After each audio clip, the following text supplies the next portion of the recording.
We are built for this network, for the strong, not the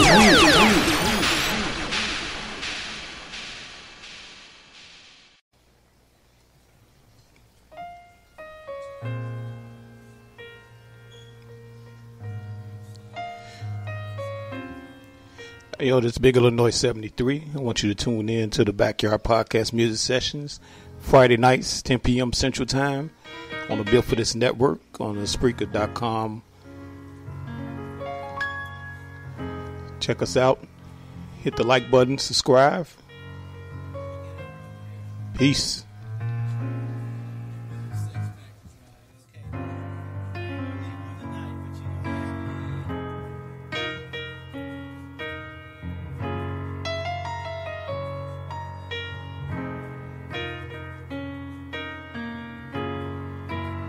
So real. It is real. It is real. It is real. It is real.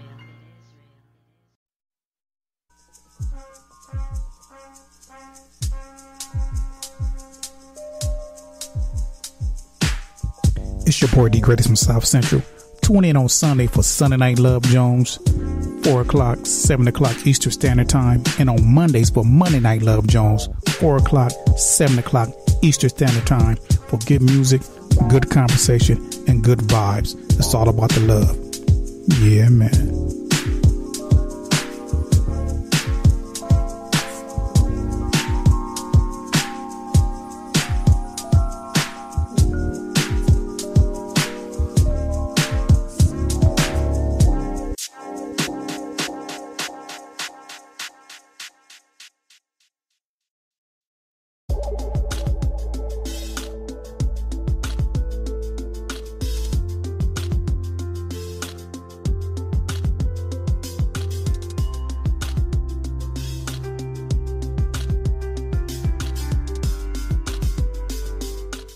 When we talk about the most underrated players of NBA history, there are plenty of names to consider, but one that certainly doesn't get enough attention is Kevin Maurice Johnson. He played 12 seasons in the NBA, mostly as a member of the Phoenix Suns, and in that time, he left an impact on that fan base that lasts to this very day.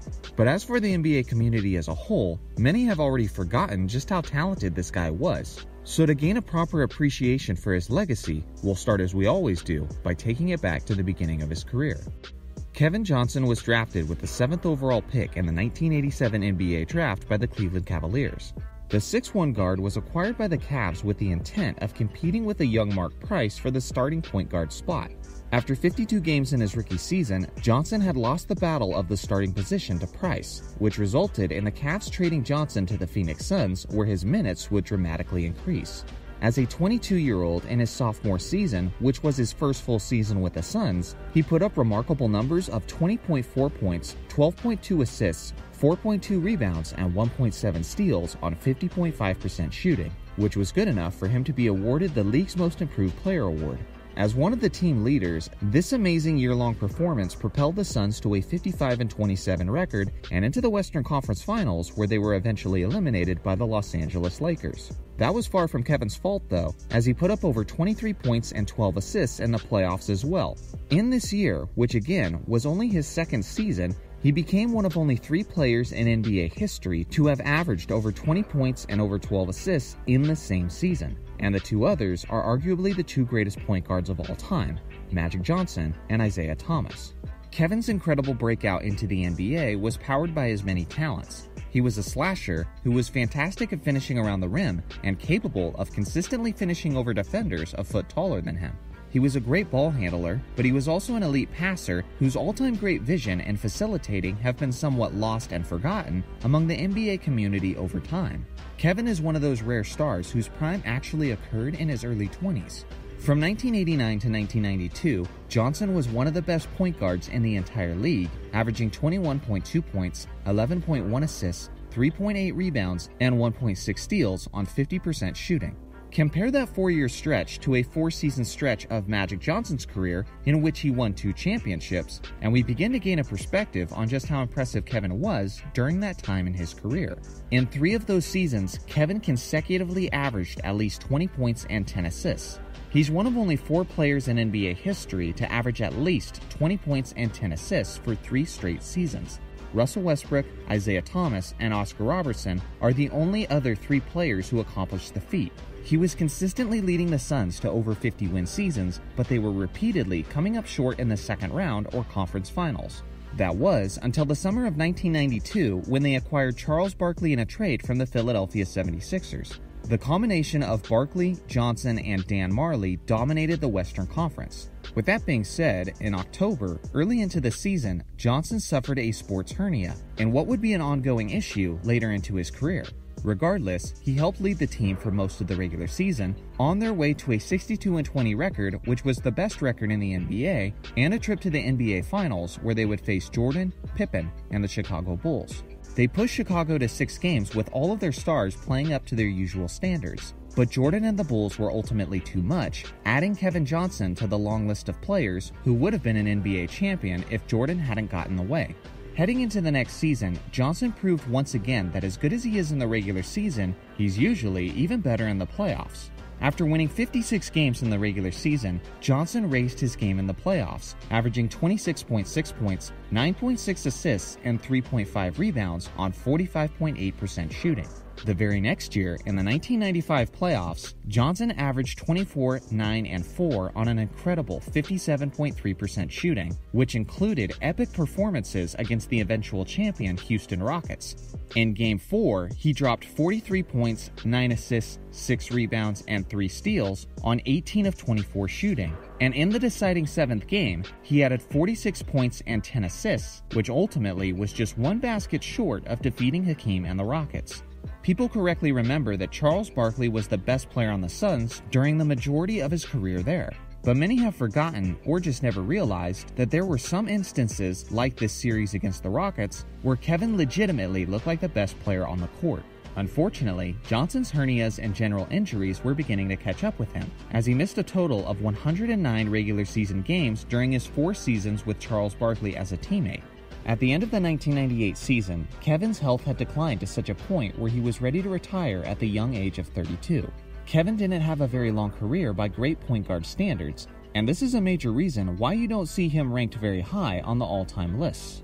Looking back at the totality of his career, he averaged 17.9 points, 9.1 assists, 3.3 rebounds, and 1.5 steals on 49.3% shooting, which is tremendously accurate by point guard standards. He was a 3-time All-Star, made 5 All-NBA teams, and other than his rookie season, Johnson made the playoffs in every single year of his career. Let me know in the comments section if you think Kevin Johnson is the most underrated point guard in NBA history, and if not, who's more underrated than him. Thanks for watching as always, make sure to like and subscribe for more basketball content, and I'll see you guys in the next video.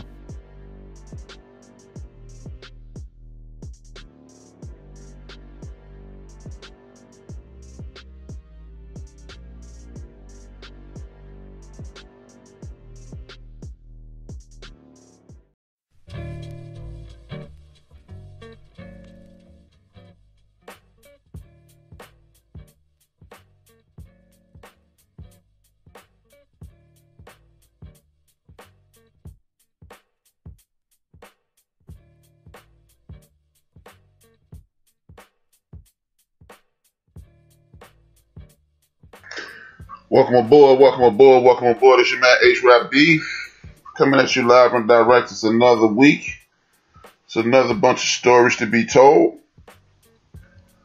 Thank you for tuning in. Again, as I say every week, this is a podcast. A podcast means this is on-demand entertainment.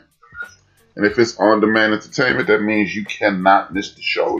It is available to you 24 hours a day, 7 days a week. Good morning, good afternoon, good evening, good night, depending upon what time you're listening.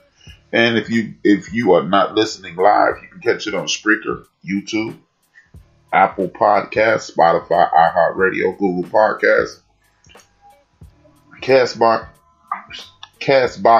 Deezer, Podcast Addict, or wherever you choose to download your podcast and listen. Thank you again for tuning in. And as you know, I acknowledge my ancestors and my family before each show. The names below are my ancestors as well as living family who support me. The names are Whitmore, Pollard, Turner, Battle, Cotton, Harper, Bailey, Crisp, Lansdowne, Liggins, Duncans, Williams, and me, my mother, my father, my brothers, and my sisters. We are the Williams clan. We are in the building. As usual, I am here with my man, Joe from Houston. What's good, Joe? What's going on with you, brother? Chilling, man. Hey, another week. Great sport. Ready to talk about it. Feeling good. All right. I'd like to thank everybody who's listening. If you are listening live or no matter how, please hit the like button and share via social media if possible. And thank you for tuning in. Yeah, man, it was an interesting week. It was one story that, before I even get into the whole minutia of sports, there was one story that stuck out. There was an incident in Los Angeles in which some Laker fans were celebrating. Of course, you know, shout out to Los Angeles Lakers for winning their 17th World Championship, tying them with the Boston Celtics. And it's a group of fans celebrating, and you just saw video of them beating the hell out of what looked to be innocent stranger. The reason they attacked this young man is because he was brazen enough to walk through a group of Laker fans and yell, "Fuck Kobe," which was just stupid.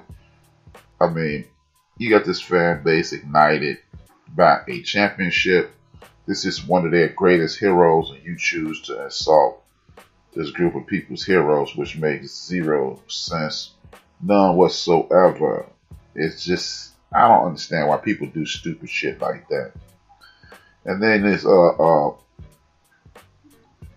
you know, the news get a hold to it, you know, and you know, they turn it into something else. But hey, I don't condone beating the hell out of anybody, man. But if you want to play those kinds of games, those the prizes you get, man. I mean, I just don't understand that stupid shit. It's just, you know. That's exactly what it is. You play stupid games, you win stupid prizes. And like you said, that was sacrilegious in the fact of you being in LA and you're going to say, well, Kobe, knowing what pretty much the basketball world has been through with Kobe Bryant sometime ago. And by you being in LA, you might as well went into NAACP and called everybody a bunch of niggas and you know, stuff like that. It's sacrilegious. But I definitely, don't mess with LA. Don't mess with their love for Kobe. Like you said, they were coming off the championship, so spirits were already high. And the whole fact of saying that we're doing this for Kobe, that was one of the dumbest things a person could ever do. I don't understand the concept or the line of thinking behind just being that disrespectful. Why is it that in this universe, or at this time in the universe, I should say, we feel that that's necessary to say? You know, oh man, fuck Kobe. You know, even if Kobe Bryant was still alive, I need somebody to help me understand the hate that goes into being a sports fan now. I just don't get it. Like I posted a story about Isaiah Thomas today, and he kind of clapped back at Michael Jordan. You know, Michael Jordan said he hated him, so he made a statement that was 1,000% factual. And you got people who it is a 99.999% chance that they will ever walk past Michael Jordan as a human being. And I see shit these grown men, I'm going to read some of the comments. And it was kind of embarrassing. I knew it would be met with some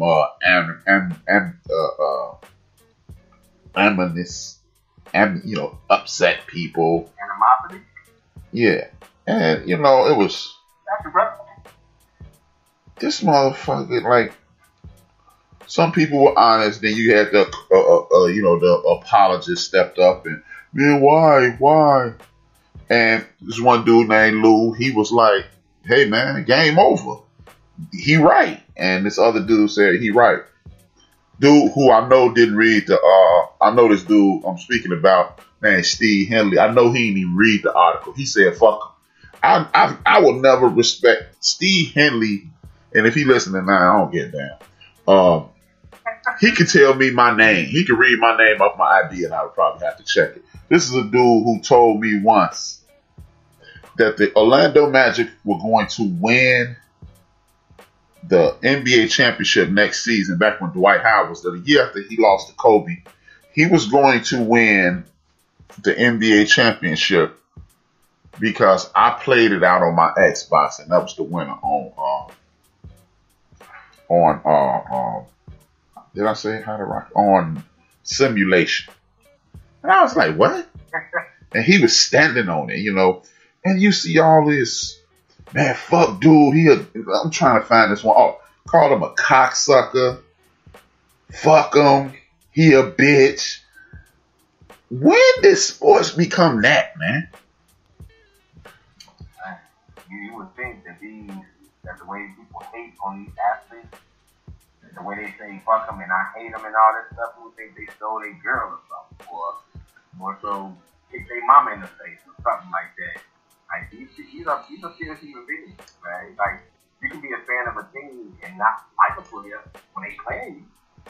But what does this player do to you that really the same hate? I'm trying to figure it out, man. I mean, you a bitch? It's like, what? Like, okay, think about, so Michael Rappaport, the comedian, acting, all that. He said he has a distaste for LeBron because he felt like LeBron played in the front of his son. So ever since that day, he said, man, fuck LeBron. That I understand. Because, like, I try to, be nice to you. We both, quote-unquote, stars. I try to get you to say something to my son, and then you pretty much play.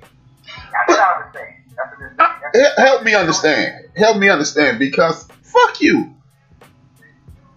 And I'm not trying to be a dick about it, but fuck you. No, but I'm just saying that like has more of an effect and will have more reason behind it than me saying, man, fuck Michael Jordan, fuck Isaiah Thomas. We never even never came in contact with it. Only thing we see is what on TV when we watching NBA or watching commentators and stuff like that. You see what I mean? Like, even though it's still stupid, you shouldn't hate a person because they didn't speak to you. But damn.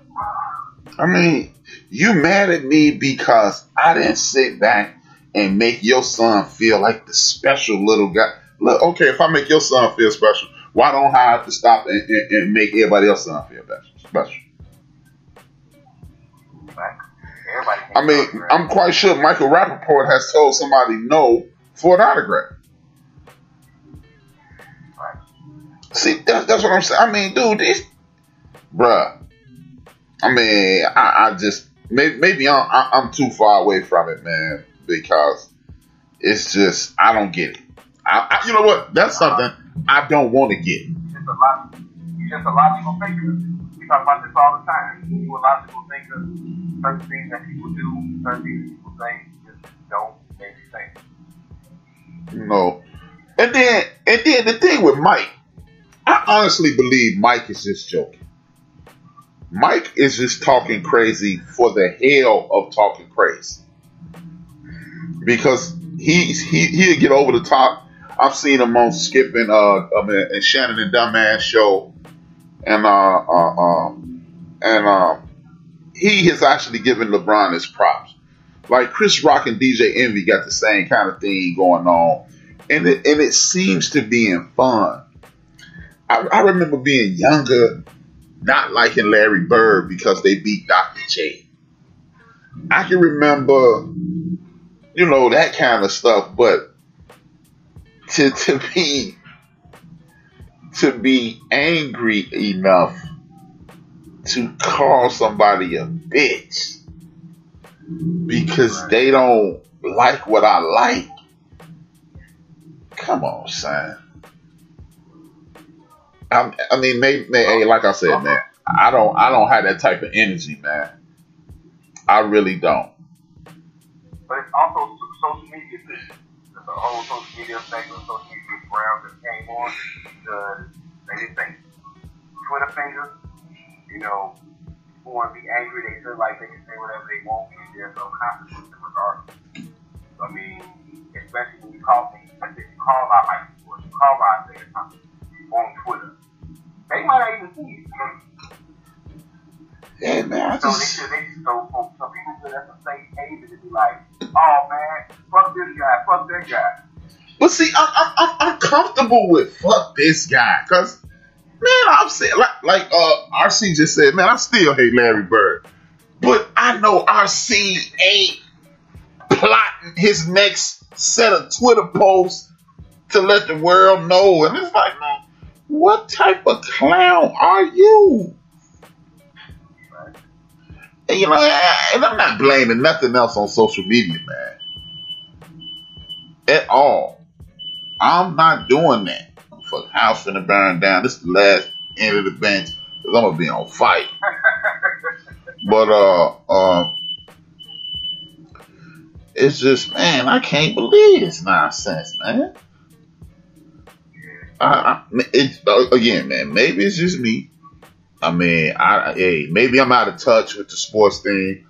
You used to love to hate Michael Jordan. If you a Dallas Cowboy fan, Philadelphia Eagle fan, watching racial slurs fan, you hate Lawrence Taylor. You hate him. But when you saw Lawrence Taylor, it was like, LT is in the building.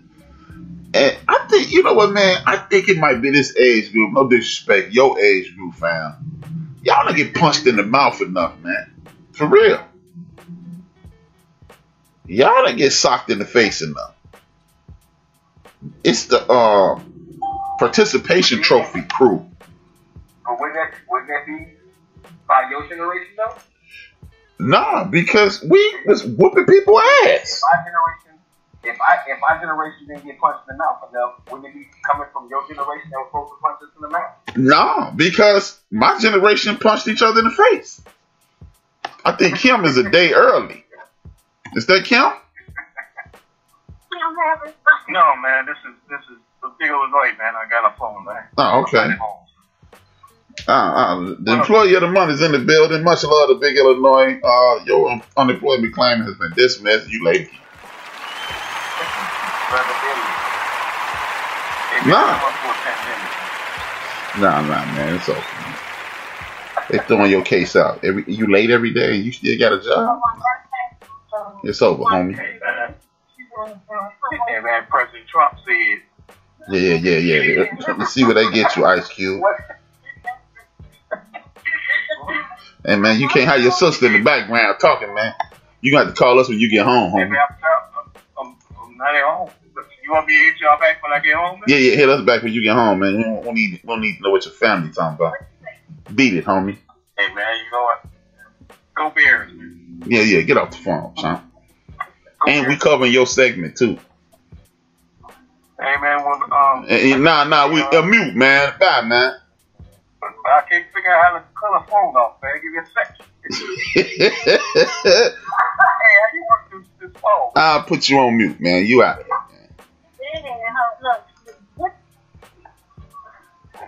here, man. Yeah, man. Enough from the late employee of the month, man. But, no, man. I'm talking about in the schoolyard. See, when you get punched enough in the face in the schoolyard, you know what to or what not to say, man. Y'all didn't do that enough. Y'all, I remember my son got suspended for laughing at a kid on for laughing at a kid because they said he looked like a Muppet on Facebook. In my day, he just got beat up. And participation trophies. I mean, maybe I'm just too prehistoric, or my Neanderthal gene has relaxed. But I honestly feel like, man, if enough of y'all got socked in the eye, y'all to stop that nonsense, man. Because there ain't no consequence for talking reckless anymore. Oh yeah, loose change support 45. Yeah, what a doofus. Looks like I won't be watching Power no more. I'm not supporting no madness. But yeah, man. Maybe I'm wrong, man, but you know, that's just disrespect for people who have crossed over to the other side. You should have more respect. Even if you don't like the Lakers, you know, you ain't gotta say nothing bad or good or indifferent about Kobe Bryant. You could just shut your mouth. But back in my day, you'd have got an open hand smack in the mouth for talking reckless. And it seems like these new cats, man, they just get socked. They don't get socked up enough, man. I don't know. No consequences, like said T just said, man. 1/5 of the Fab Five. The original Fab Five, man. We used to Fab Five for them suckers at Michigan. I'm just saying. Ain't nothing else get suspended. Well, I did a lot. But that's a total difference. Johnny, man, I think, man, you get the soccer dudes in the nose, man. People cut that foolishness out, man. I mean, I like to see, if anybody in the chat room want to participate, man, just give your boy a call. The numbers just put in the chat room. The number 605-313-4379. 605-313-4379. And the code is 920-547. It's like them Karens, man. Them Karens be talking reckless because ain't nobody ever put the paws on them, man. I mean, am I saying you need to get beat up for everything you do? No, but as try to just say it. If you know some consequences for your actions, you might not talk that talk. Right. And to just be disrespectful of somebody who crossed over, who's an ancestor now, I don't know, man. That's unheard of, man. And again, if you get punched, if you know, hey man, if I say this, somebody might bust me in the mouth. You might, I might not want that smoke. It ain't even the fact about being scary or something like that. It's just more so think about everything. Every action has a reaction. Every cause has an effect. So you don't know what you think you're putting out there in the world can come back to haunt you. So I'm with you. Like, yeah, there's truly no consequence in regards to being able to be on social media and talk crazy unless you are an analyst and use the N-word. Even the boy was shining. Even the boy was shining. If he knew somebody was gonna bust him in his mouth, he might curb some of that madness that come out his face. But that's neither here nor there. That's neither there nor here. Let's start off with the Major League Baseball crown jewel. You got the LA Dodgers versus the Tampa Rays. They are American League and National League champions. They are in the building. They're loading up tonight. Thoughts, questions, concerns, holla at yo boy. That would be you, sir. I mean, what? As I said before, I feel like this is the Dodgers series to lose because they do have a better team. I do have them winning. Please don't ask me what game. Because the way these series have been going, it's probably going to go 7, and I don't mind. But in regards to the Rays, they haven't been, their whole thing has been pitching and defense. We're going to see if they can put the bat on the ball and actually score some runs. Because as we see, the guys can put up runs in a blink of an eye. Because again, they got the bat, best team of baseball, and I do believe that Kershaw will finally release those demons and finally come through for him. Come through for the Dodgers. I know he's had a foreign postseason, things like that, especially here in the World Series the last couple of years. He hasn't been the best. But I really do think it's the time for him to take those beans and get it cracking. Well, with me personally, I think it's like being an older cat. You know, like I said, being an older cat, growing up, you only knew a few teams because TV wasn't so developed back then, and so you paid attention to the Dodgers, St. Louis Cardinals, Yankees, teams of that. You know, those were the teams that you paid attention to. A couple other teams snuck in. But I can honestly say during my developmental years, there was a whole lot of Yankees and a whole lot of Dodgers in the World Series. So you kind of like those guys, the Dusty Bakers, the Reggie Jacksons, and Willie Randolphs. What was the man named? Fernando Valenzuela and those guys. So you saw those dudes on TV all the time. But I have a special place in my heart for the Dodgers. And I'm glad he in the chat room said T in the chat room. He can confirm this. In 1988, I told them suckers, him, Alex, Larry, Big Fat Brooks, Brandy, that the Dodgers was gonna win. That's the year we left high school, you know. But so I have a special place in my heart. And I literally said it the day that the Dodgers signed Kirk Gibson. I said, "Oh, they gonna win the World Series," and they did. They won the World Series. 1 second, I have to turn on. It sounds like he said Deacon Dale, but it's in some medieval Middle Eastern language. So let me turn on. I'm assuming this is Deacon Dale. Let me turn on www.clearuptheaccent.com. Oh, Deacon Dale, what's up, brother? What's going on? Man, it sounds like English, doesn't it, Joe? Sounds like English, don't it? Hey, I've been watching The Wire last couple days, so I got the accent down. You do, we do. That's what's up. What's up, you? We can understand you too. Yeah, you understand me too. I got a breaking. I actually had someone. Now I'm gonna ask you real quick. I ain't gonna show. I'm gonna ask you real quick. HRap. Have you had a drink at a bar in the last week or so? Hell no. Okay. Now has anybody, brought you a bottle? No. Anyway, we're gonna pass it because that's not true. I had my detective buy you a drink, cause and what they did once they brought you a drink, you left the glass on the bar, so that was confiscated, and a 23andMe test was done. Your true nationality. Okay. And this is breaking news. Everybody listen real quick. HRap stands for all of his nationality. And he knows it. He never told anybody.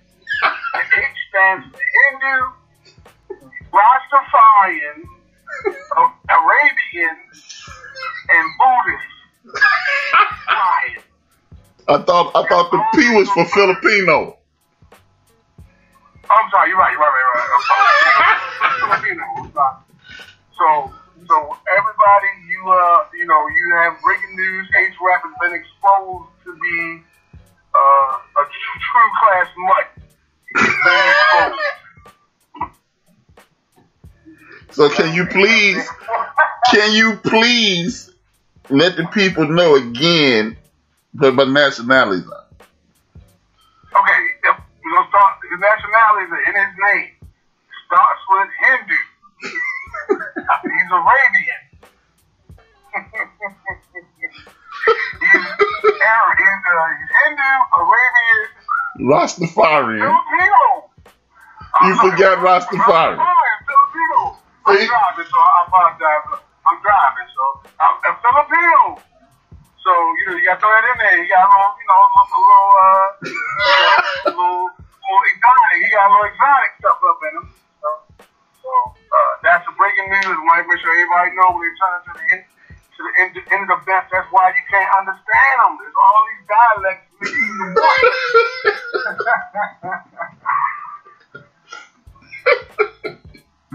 You heard it here first from Deacon Bell. He broke it down for you. So that's Hindu, Rastafarian, Arabian, Filipino, Buddhist. That's it. And the last one is 22, and it could be just for Brian, but you know, the limit is like one of 1% Buddhists and 1%. Hey Mel, can I get before you go preach a pork chop? You pork chop preacher. Can I get a prediction for the World Series?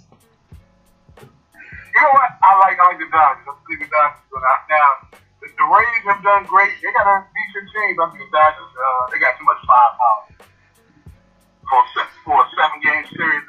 They're gonna win that. Okay. So I'm saying Dodgers. It'll be 4-1 match 4-2, but it's gonna be pretty clear. All right. We can even understand that this app is working spectacularly. People, You heard me, 4Q. Right. Man, this is the greatest app ever. Right off the United Nations site.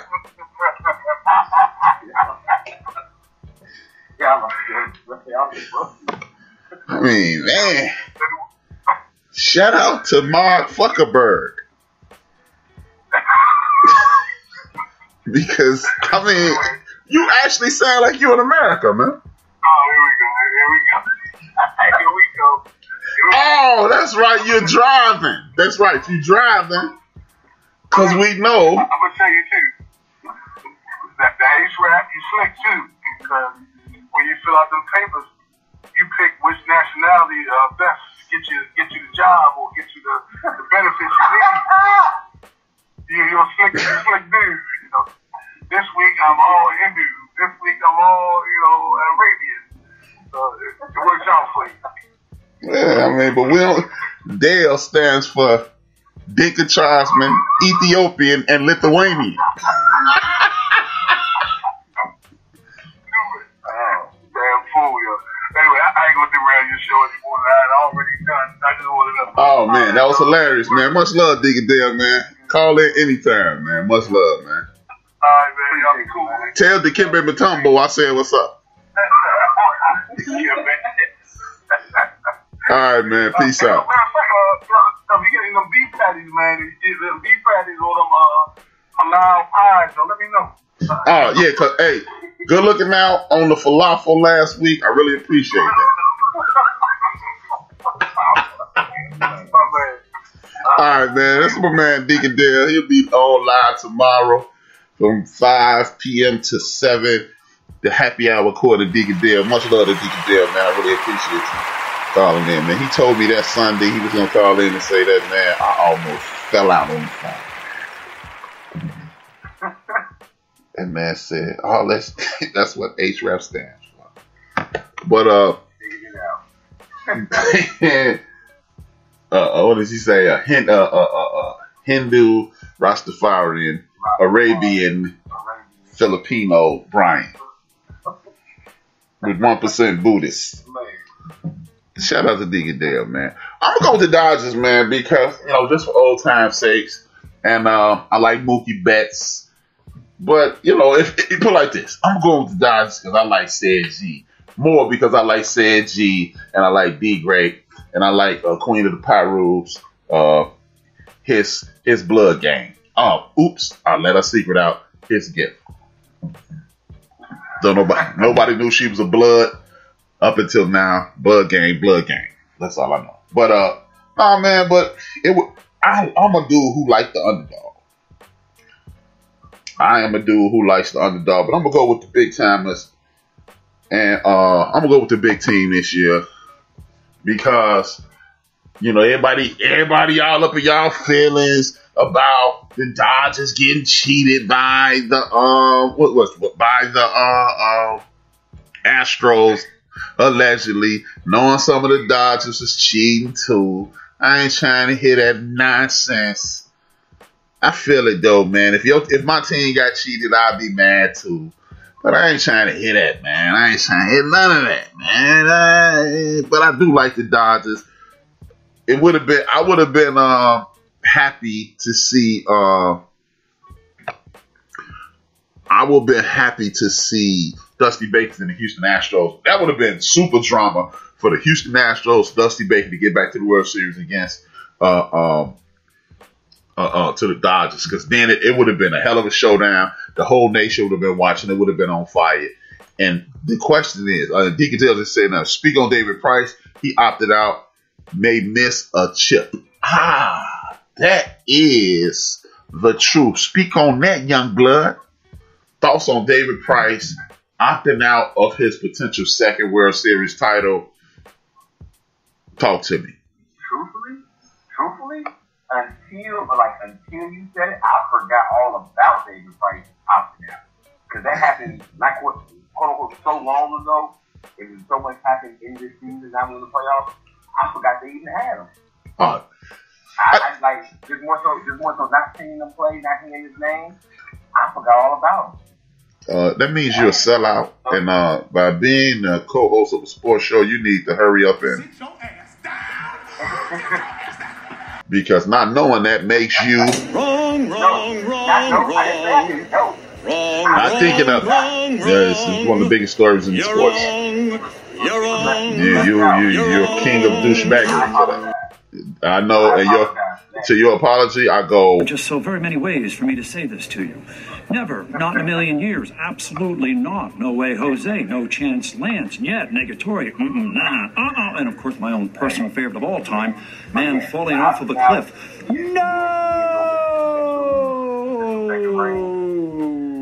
Still a hell of a picture, so pretty sure once it all clears up and we get back to regular sports, I'm pretty sure he'll be back and he'll be ready to do it. Nah, it's kind of jacked up though, man, because they were anticipating him to be a major league weapon. This is one of the better. He's not an upper echelon pitcher. He's like a B plus pitcher at this point. He was anticipated to be an A plus. He was anticipated to be along the lines of a Clayton Kershaw leaving Vanderbilt University. The irony is he started his career off with the Rays. Went to the World Series with the Rays. Of course, they lost. And now he's with the Dodgers, and he's not there. This COVID thing has the entire world on their asses at the end of the day. I mean, I understand why someone would opt out of COVID because, dude, you got a dude last week it was announced he lives in Las Vegas. He got COVID twice. So is this something that reoccurs like cold? You got a dude who was playing with the Indians who developed a heart condition after contracting COVID. So when you are looking at your life hanging in the balance potentially, it's kind of hard to say, yeah, I'm going to do this. And, I don't know, man. That's a hard one. And the question is, if the Dodgers win, will he get a ring? Does he want the ring? Because, like Avery Bradley, does he get a ring? Nobody's talking about these things up front, up top, but it's just a situation to whereas you have to pay attention to these things. And here's a question. If you were on the Dodgers or the Lakers and Avery Bradley opted out for the betterment of his life and safety, and David Price opted out, would you, and they put it to a vote, because usually they put it to a vote on things like this, would you vote that he get a ring? In my eyes, yes, still. Because we all know it was a decision. And he took the betterment of his family with his understanding. Like you said, he wanted to make sure that his family was going to stay safe. He thought it was going to be more of an issue once he came to the club. He's still on the team. Now he went on the playoff roster, but he's still on the team. I wouldn't even want the ring if I was him, personally. I wouldn't want the ring. That's not, you saying you asking if I vote. No, and I still say if I was him, I wouldn't want the ring because I didn't earn it. I didn't play. yeah, I'm part of the team, but I wouldn't want the ring because, you know, you're saying that you're a champion and your name goes down in history as a champion, you're a 2-time champion. But hell, Dickie Simpkins got 2 or 3 NBA championship rings. He ain't do anything. He just was on the team. But I don't know if I would want it. I don't know if I would want it simply because I didn't earn it. Like Matt Barnes. Matt Barnes is a perfect example of someone who didn't earn the ring. Matt Barnes, the Golden State Warriors still have his ring in their possession. He never went to get it. And maybe it's just a competitor in some people, and it's just the principle of it. I didn't earn it, or I don't want one of these Tracy McGrady make it to the NBA Finals against LeBron and get the ring. I want to be a major contributor to the ring unless I'm injured or something. Then if you're injured, you have no way of determining. But when you opt out, I wouldn't want it. I'm like, hey, man, because when you opt out, in my personal opinion, that's what you're saying. Win, lose, or draw, I'm doing what's best for me. And what's best for you is not having the ring and not having the championship. So I don't know if I would even want it. Me personally, I'm going to go with the Dodgers. I'm with Dale. 6 tops, I'm going to go with 5. They do have a boatload of talent. But the one thing about Major League Baseball is this. When you get on the roll, pitching and catching the ball, you are extremely difficult to defeat. Cody Bellinger had one of the most freak injuries in the history of baseball. Given a high five and the shoulder popped out of order. That's the kind of thing that'll throw you clean off. So I don't know. I'm hoping the Dodgers win. Like I said, I was I've never been a Dodger fan, but I rooted for the Dodgers when they signed Dale Strawberry and Eric Davis, homegrown talent. Not homegrown, not system-grown talent, but they are from New York, Los Angeles. They played in New York and Cincinnati. So I'm like a de facto Dodger fan just because I like those players. But like I said, man, when you come up in my age, it wasn't a whole lot of teams on TV. They had the big markets on TV all the time, and you kind of gravitate towards them or whatever. Actually, McGrady played for the Spurs that year. He lost his heart. McGrady didn't play. Remember, McGrady kept on to the Spurs his last year in the NBA, maybe the last month of the season. He didn't play a lot. Tracy McGrady, that was my man Microwave. He has a show come on at 10 a.m. Fridays and Tuesdays. Tracy, I'm looking it up right now. I don't think Tracy McGrady played 15 games with that team. No, he was on the team, but I remember Joker saying this is the first time Tracy McGrady made it out the first round. Let me see. I'm not sure about that Microwave. We're going to check that because I don't remember him playing. Yeah, his career numbers, he's not even listed as a Spur. I think they just picked him up at the end of the playoffs. He made the playoff roster because it says, I'm looking at his career on basketballreference.com, Microwave. 6 years in Houston, 4 years in Orlando, 3 years in Toronto, a year in Detroit, a year in Atlanta, 1 year with New York Knicks. It don't even list the Spurs. I think they just picked him up in the playoffs, Microwave. I'm not saying that he played. I'm saying he didn't get a ring, which is probably. Oh yeah, no. I didn't. No. Microwave misunderstood what I said. I said just like with him, he would have got a ring. Or maybe I didn't make it clear. That's the Hindu coming out. If they would have won against LeBron, he would have got a ring, and I wouldn't. He was kind of excited about potentially getting a ring. I don't know if I would have been excited. Maybe I should have been more clear. But I was just using him as an example of a dude who could have did nothing to get a ring, but sit on the bench and he would have got a ring had Ray Allen not hit that shot. And I think he would have accepted it, but not me. I don't think I can do that. But thanks for clearing that up for me, Microwave. Making sure I was clear on that. I was saying that I wouldn't accept the ring if I didn't play a decent amount of minutes throughout the year or a major contributing role in the championship. What were you saying, Joe? Oh no, you cleared it up. I was talking about the whole time Tracy McGrady lost. That was the year that Ray Allen hit the three. Yeah. That's the Ray Allen year, and he's just sitting on the bench. And if they'd have gave me a ring, I'd have met Bonds. That was Jack. I wouldn't. I mean, you know, it ain't like what's my man name, O.J. Anderson, who played the last. You know, he should have been Super Bowl MVP. Fuck that Jeff Hostetler story. I think he was Super Bowl MVP, but I can see with that had played all those years with the Cardinals, and then he rode the bench behind Rodney Hampton for a bunch of years, and then kicked ass at the end of the year. You win, either win or almost win Super Bowl MVP. Then you get the ring, but that just sit on the bench because I'm a superstar and never get no tick. Nah, you keep your ring. Because, like, okay, for a perfect example of a dude who waited to the end of his career, went to a team and won a ring. David West played major minutes in the finals. Was he the David West that we grew to love and respect? No, but he played some decent minutes. He set some hard picks on some pick and rolls and stuff like that. And yeah, you earned a ring, but I don't know. But anyway, man, good luck to the Dodgers. I'm rocking with the Dodgers no matter what. They killing the game. And this leads me to the little bit of basketball news that came up. And this was a potential trade.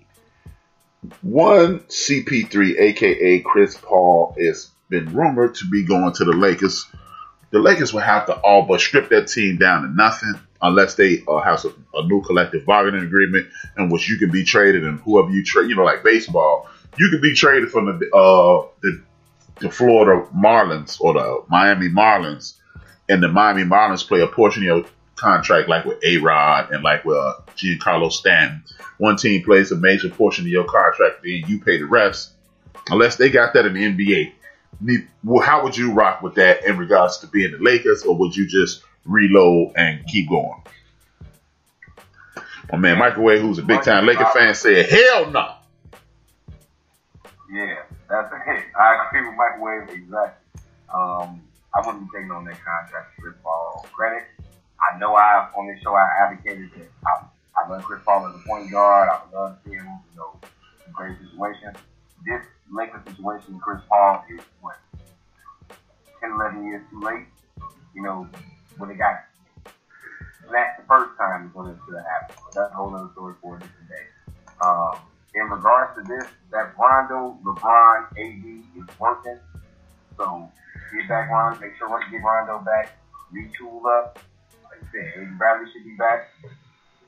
They got, I think, Hope is probably gone. I mean, I think he's a free agent. So, I mean, yeah, two left. But you don't need to take on Chris Paul for that home play. Whatever chance you had of adding anybody else or add any other good roster spot. Oh, yeah, Microwave said he on the books with Patrick Mahomes money, which is true. He is on the books for the next 2 years, $40 million. The sad part is this is Chris Paul's second year actually taking his NBA career serious, if you ask me, in regards to health and being in great condition. Microwave just mentioned that about his hamstrings. I think if Chris Paul wouldn't have signed that ginormous deal, it would be a hell of a deal, a hell of an opportunity for them to re-up with him. But this is a team. What's going to happen? Me personally, this is what I think is about to happen. I think they're about to transition to AD's team in order to save LeBron James's legs. These are the Lakers that we witnessed around 83 to 86 when Magic Johnson was slowly taking over the Los Angeles Lakers. And I think the tragic Magic year was a result of Magic still trying to get the ball to Kareem Abdul-Jabbar. And I think the Los Angeles Lakers, if they are thinking, they will try to get somebody, even instead of Rondo, because as Microwave just mentioned about Chris Paul's bulky hamstrings, I think that situation is gone because, again, at this point, Chris Paul, like I said, is taking his career seriously. He's eating right. He's become a vegan. He's probably stretching like his main man, LeBron. He's going to do a whole lot of things. But him and Rondo definitely have the exact same problems. Rondo has these bulky hands and busted up, bones that continue to break. He's broken his wrist or hand 3 or 4 times in the last 6 years. So you have to be on the lookout for that as well. You say what? At the worst time. He breaks his hands the worst time. Yeah. and it'd be in practice, and like there'll be no basketball going on, no games, and all of a sudden you get an update saying Rondo broke hands. He'll be out. No, he broke his hand. He broke his hand in the middle of a game with the Bulls. He did the same thing. This year he busted up his hand in the game too. Yeah, but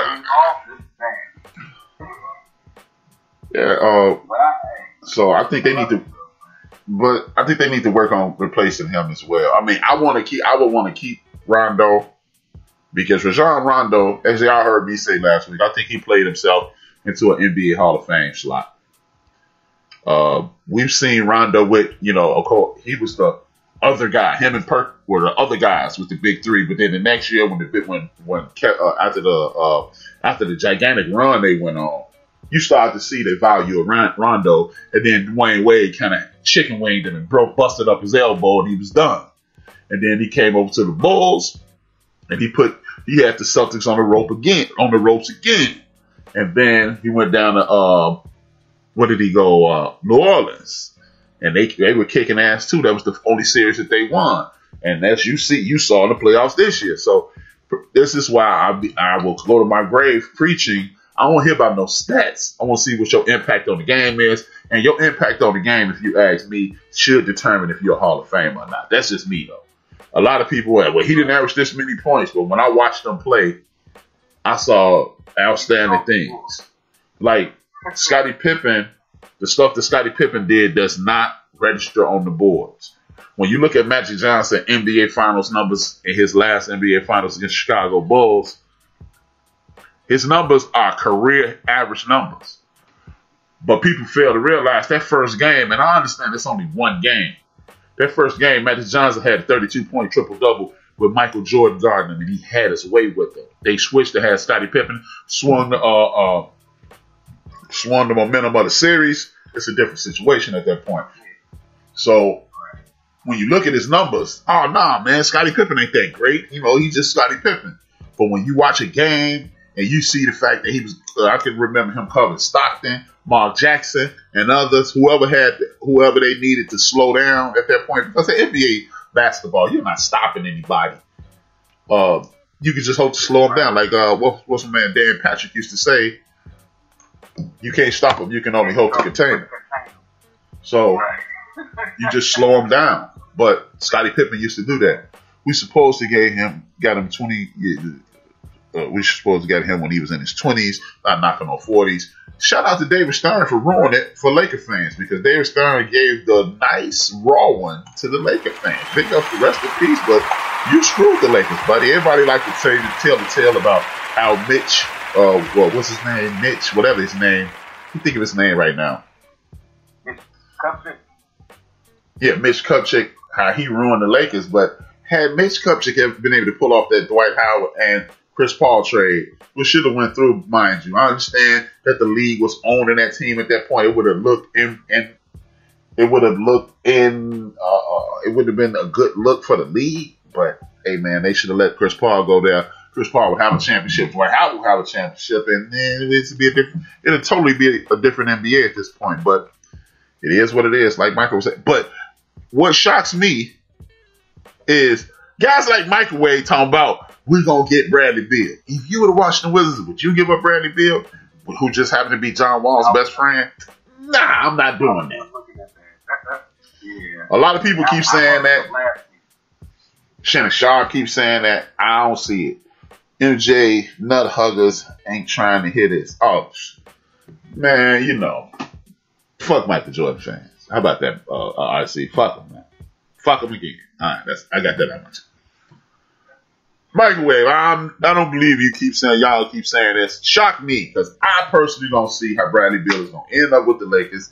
A lot of people keep saying that, but I don't. And I think Bradley Beal makes a boat too. And at this point, he does. So it might be almost 30. Right. So I don't know. To the Laker fan, I mean, like I said, I don't have any animus towards the Lakers at this point. I never have. You grow up watching Magic Johnson, watching Kareem, watching Birdsey. You pick a side, because hell, they were in the finals damn near every year. Every year but 2 years in the 80s. Well, 3. 89. No. Yeah, every year in the 80s, because 79, 80, they were there and they lost in the conference finals to Houston in 81 and 86, and they made it every other year. So you had to pick a side, and then you had the Celtics, and then we lived in a more racially charged United States of America then, if you could even believe something like that, saying the fact that it was a more racially charged America than it is now. It was damn near the blacks versus the whites, the Lakers versus the Celtics. So it's going to be interesting. This NBA season is going to be interesting. I hope they do start it. How do you feel about this whole starting in January thing? Man, quick turnaround. But in regards to this, I mean, get it. Let's go. By me being a basketball fan, I mean, I just got to sit here and watch. Y'all the ones that got to get in shape. Well, actually, they should still be in shape already. I mean, most of them took a 5-month break, and at that point, it'd be a 9-month break for a lot of people. So if you're not you need to be taking your career seriously anyway. Whether you are on top of things or not, it's up to you. I would urge you as a professional athlete to always be in shape. Don't get in shape, stay in shape. That's what I would say. I mean, of course, I host podcasts, so I can't really talk about it. But I mean, if you got hundreds of millions of dollars on the line, yeah. But me personally, I mean, it's just I'm looking at things. The way I see it is practically. I think the National Basketball Association started in January anyway. Their first game should be Christmas Day, because unless you're just some type of basketball super fan, you're not watching those games in October and November. Nobody's watching it. You're watching the National Football League. You're not really watching. You're watching the playoffs. Right. There may be playoffs and stuff like that. So, right. Nobody's watching at that point. Right. You catch that one Sunday when you get basketball, football, and baseball, and it's like, man, this is a sports fan's dream. So they usually overlap at times, but hey. I got my man D-Great on the phone. What's good, D-Great? Talk to me, brother. What's up, my brothers? Just enjoying the conversation as I'm both racing Chief Rock and jumping Yankee space right now. What's going on, D-Great? You get ready for my Dodgers to try to get game one, man. One game at a time. You know what Yeah, man. Did you use Mercure cone, alcohol, or peroxide on the moons from last night? Talk to me about your boys, man. Shit, man. I called in the Jay Fish show earlier, man. Yeah, I heard. I'm not going to attack you like, I don't got the sister man. It don't matter. Hey, I don't care, man. They just got their ass whooped, man. That team is depleted right now. You know what I mean? But you gotta play with some heart. You show me heart, we good, man. You gotta play with some heart, bro. Play with some heart. I know Jay Fish said don't talk about the injuries. The injuries is part of football. That's just what it is. We don't have the same offensive line that we had 3 years ago. Long in the tooth, like you said, an offensive line. You know what I mean? You got wide receivers. Zeke putting the ball on the ground, running like a diva. See, it's funny, when you get paid, you start turning to a fucking diva. You know what I mean? You gotta be hungry. Once you're not hungry, man, when you lose the hunger, that's the kryptonite to your game. You know what I mean? I personally don't agree with that, D-Gate. I don't agree with that. I don't think he lost his hunger, man. I think you behind the offensive line, as you stated, is depleted. And he's trying too hard. Okay, let me backpedal. I'm not gonna say I can't say that he's not hungry. You know what I'm saying? But you have to get hungrier. Now it's on you. You know what I mean? Mm-hmm. It's on you to not make the mistake as a leader. You can't make the mistake. You gotta hold the football tight when you come through these holes. You know what I mean? You know what I'm saying? I think one of the fumbles, he got caught up. He caught the ball real fast and got hit and home, and that was, that happens. You know what I mean? But overall, you cannot make turnovers. You cannot get the ball to the other team. You know what I mean? And the defense is just not good. The defense is just not good, man. But Dallas never had a overwhelming defense since '95. Okay, as a Dallas Cowboy fan, what do you think the problem is? I got D-Grade. We gonna get rid of Jerry Jones, and we gonna let D-Grade run the Cowboys. What are you attacking first? That's a hard task, man. I mean, you gotta get the draft and rebuild it. Once again, just like you always teach, you run to win, right? You run to win. You throw the score. Thank you. Okay, so you gotta address the issues with the linemen, and you gotta address the issues with the defense. You got a big issue with that. You gonna pay the man because you gotta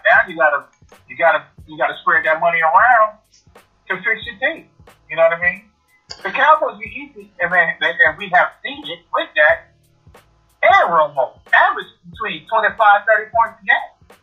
But when you give it up 45 and 30 a game, you're gonna be an 8-8. You're gonna be an 8-8, 7-9 team. Maybe 13-3, and then lose in the first round. This is what we're accustomed to. This is what we've been seeing over the last 10 years. You know what I mean? So to answer your question, I don't know. Hold on, D-Grade. Your total defense in 2018 was ranked up. We're not talking numbers. If you're talking about numbers, you can get the numbers to the people. But I go by the eyeball thing. I know when the corner is starving. I know when the corner is getting flamed on. You know what I mean? I know when my offense is on the field. Running the ball, keeping my defense off the field. You know what I mean? You know for the defense.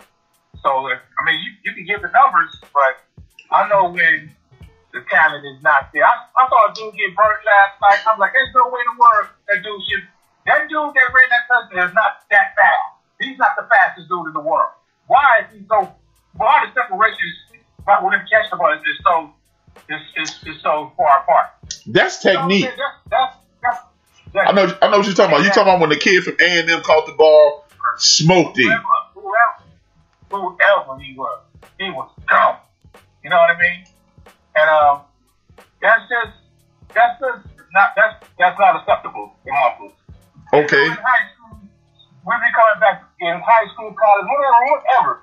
You coming back to practice on that Tuesday or whatever your day of practice, you running. So, what do you think ultimately is the Cowboys' problem? Chief Rocky said, come on, son, it's been 25 years. Yeah, come on, son, and you still ain't caught up with it. Shut up. Matter of fact, it's going to take you 25 years to catch up in this spade game. That's what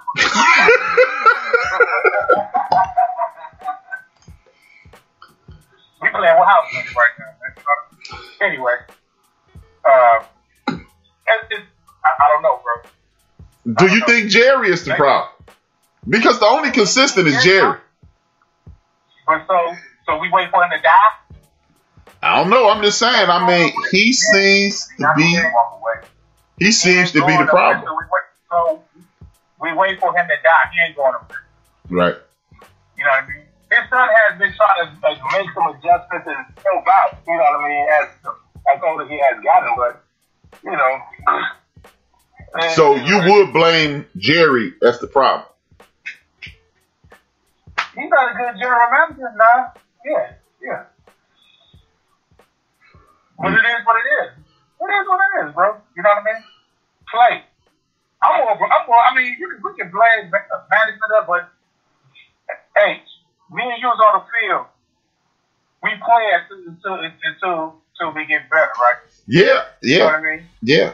Whoever we got around us, we're taking them to the back, get your shit together. But, okay, the reason I'm asking what the blame is, you're right. But because, I don't know your coach's name, but I know Willie Green and Jimmy Fields gave us great leadership. Willie Green was my defensive coordinator. Jimmy Fields was my head coach. That's why I get to run the win, throw the score thing. God rest his soul. He passed away about a year ago. But Jimmy Fields, that is. Willie Green's still alive. But the thing, if you don't have proper leadership, you will not have a cohesive locker room. It will be total chaos and mass confusion. The reason I say that is this. You know, by nature, I'm a Chicago Bears fan because I'm born here in Chicago. I'm a root for the team. The team I picked on my own is the Oakland Raiders. The Oakland Raiders were in total chaos for 14 of the last 15 years. You know what? I'll say 12 of the last 15 years. And Al Davis created that chaotic situation. And that's what I'm asking. Is it just Jerry is in the way, or is it these guys don't know what they're doing?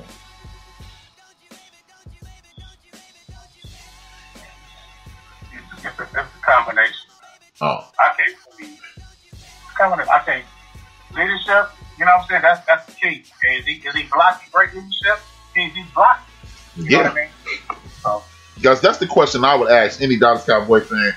You know, I would ask Jerry Jones if I had the opportunity to talk to him. Are you the reason? Because I remember cheering for the Cowboys in the early 90s. And I remember, oh man, they got Emmitt Smith. He that kid out of Florida. He a beast. You know, of course, you remember the 80s and the 90s. We all loved you. And I didn't think Troy Aikman was going to be much of shit. I ain't going to lie. I'm not going to sit here and act like when Troy Aikman left UCLA, I was like, oh, hell yeah. I was thinking, another white boy, they overhyping. I ain't going to lie. But Jimmy ran the show. all right. And then you fast forward 10, 15, 16 years later, the tuna got them back online. People forget that Parcells got the Cowboys back on the right foot. And then he ran Bill out of there. And since then, it has been up and down. You know, it's been, as they say in the street, cop and blow. They cop a couple people, get some talent on the team, and then they blow it. Right. Dak Prescott, has he played his last game in Dallas? Man, look, If D Great was the general manager, has Dak Prescott played his last game in Dallas? I'll do my best to keep him there. You know what I mean? I'll do my best to keep him there. Okay. Right,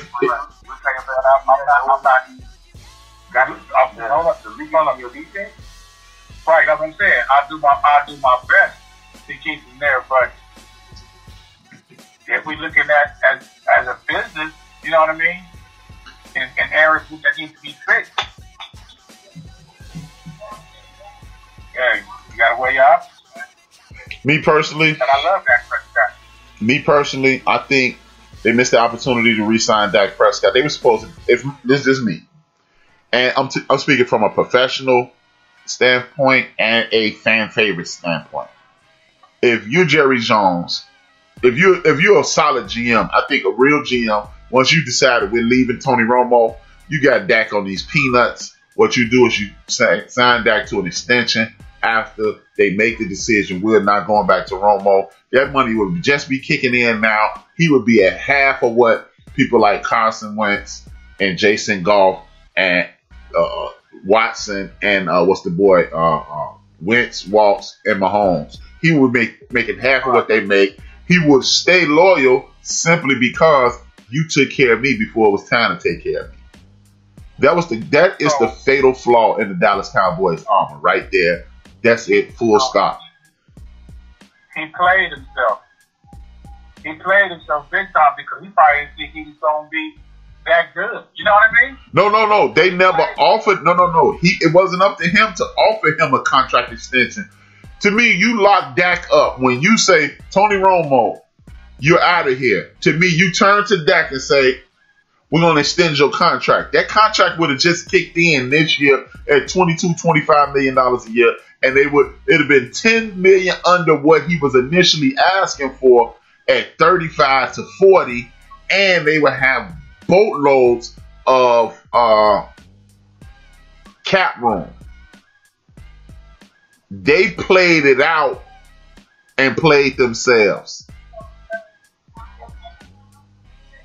Yeah, that's what I'm saying. I ain't talking about that. Oh, okay. Oh. Yeah, no, we on the same page. We on the same page on that one. Oh, okay. Because that was the. Lock back up after that second year, when Dak was killing and he was doing his thing. That's when they should have locked him up right then and there. Say, all right, like you said, give him that extension.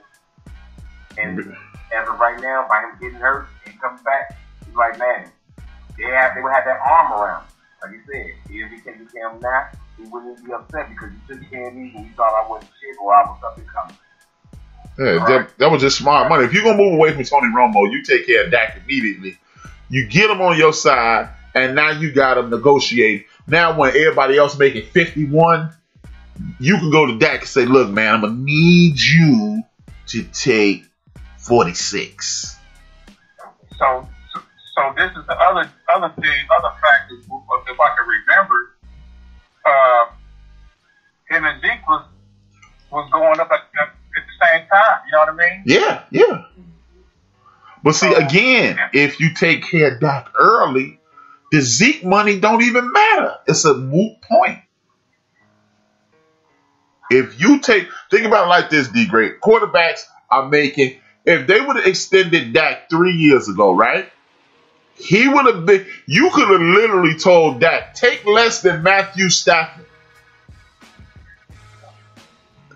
He could have gave Dak an extension at $21 to $19 million a year.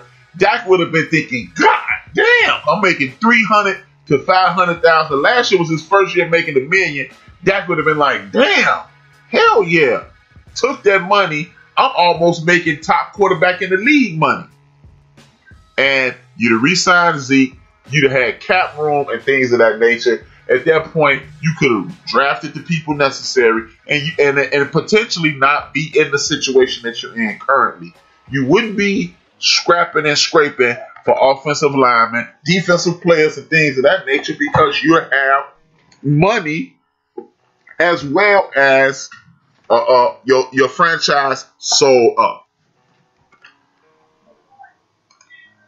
I hear you. I hear you. Let me put you in a scenario right now. Say the Cowboys don't win another game. And they get the first round draft pick. What are you doing now? I'm letting that go. And I'm letting that go.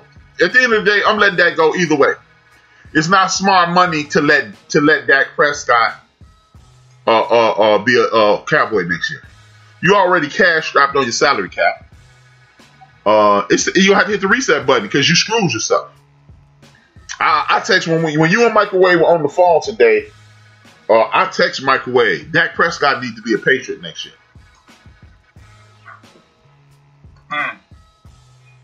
If I was Dak Prescott, I'd go up to New England, win a Super Bowl, and call it a day. Because that's the one good thing about the New England Patriots. They know how to cater a game plan around whoever's on their team versus trying to fit a round peg into a square hole. If Bill Belichick don't know nothing else, he understands the concept of D-grade is an intermediate quarterback who hits the deep ball occasionally. We're not calling anything deep. We gon' West Coast offense D-grade to death. And then when we need him to hit it deep, he's going to hit it deep because at that point he'll be lathered up and in rhythm. People are like Bill Belichick is some genius. Bill Belichick is playing basic football. He playing football the way they played before they had video cameras and all that stuff. Oh, y'all don't stop the run that well? We're going to run the hell out the ball this week. Oh, y'all secondary horrible? We're going to throw the ball this week. Oh, y'all solid all the way around? We're going to mix it up. Man, this shit checkers, not chess. It don't take a whole lot. But if you're the Dallas Cowboys, bruh, if Stephen Jones has any juice, he'll tell his father, Pop, I need you to step back, stand down, and blow that thing up, man. They need to blow that thing. They have a lot of pieces. They have very little leadership, and they have very little foundational structure. Because, dog, you can't, if your mom say something, you couldn't go to your dad and ask if you go out. Your mom say, DeMarcus, your ass is staying in the house for the next 6 months. You couldn't go to your dad, hey, man, mom said, and he gonna look at you and say, what your mama say? Right. Jerry Jones is letting people talk to him.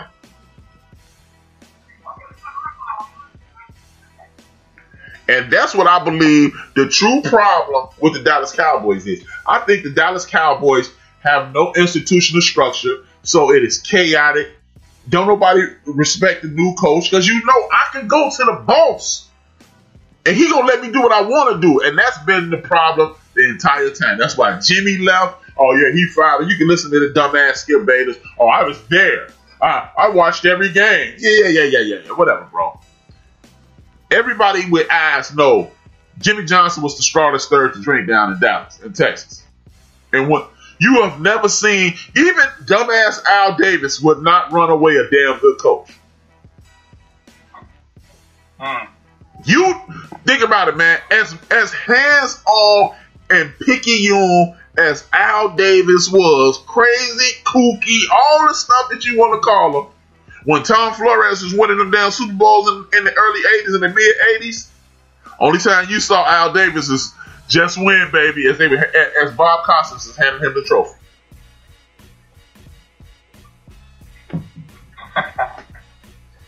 This is my team. Can't nobody tell me nothing, but everybody else got to sit down.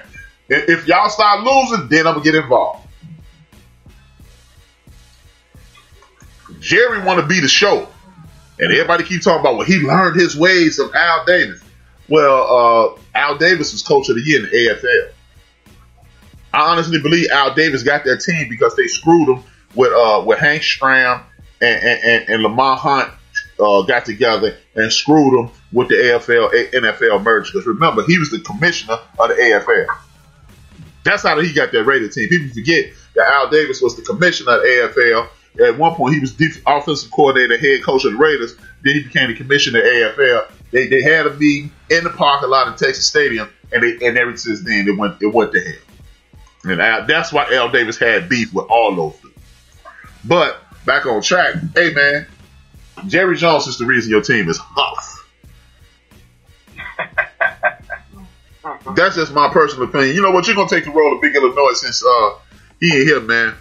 We ain't gonna do the power rankings this week because Big Illinois usually do the NFC, and Joe usually do the AFC, and I usually do the entire league. As a matter of fact, while Joe does his AFC, if you want, you can figure out an NFC real quick while Joe does his AFC, if you want. Otherwise, I'm just gonna go straight to the power rankings of the NFL. Nah, do your thing, man. Okay, Joe, give me the AFC. I'll do the NFC. No, you do the AFC, and I just figured out. Yeah, I'll pick up what Big Illinois would be. Okay, man. So, my power rankings for the week. Number 5, I'm going to be a homer. I'm going with my Indianapolis coach. We have the defense is rolling. Phillip Rivers is actually being formally still hitting wide open linebackers, but they doing their thing. They winning. Some way, somehow. Number 4, I'm going with the Pittsburgh Steelers. Them boys are humming. Ben Roethlisberger looks like he got his arm back. This Claypool kid, you know what I'm saying, is kicking ass. The defense is doing great. They have my number 4. Number 3, I'm going with the Tennessee Tuxedos. Derrick Henry is running them up. They were supposed to lose this weekend because I still don't understand why he didn't kick the field goal, but that's a whole different story for this day. But they are running. The ball down people's throats. My man Ryan Tannehill is getting to those receivers, so that's great. Number 2, I got the Baltimore Ravens. Kind of scared me this weekend, but I still believe in Lamar. You gotta get some more receivers over there. And my number 1 for the week will be the Kansas City Chiefs. Pretty much, they added one more weapon in Le'Veon Bell. They showed us why they were champions. Pretty much other than pretty much yesterday.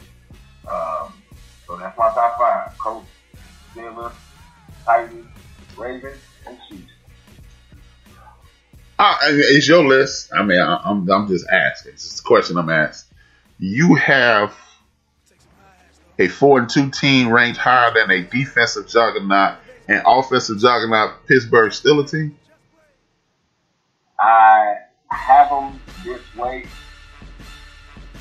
Just my list.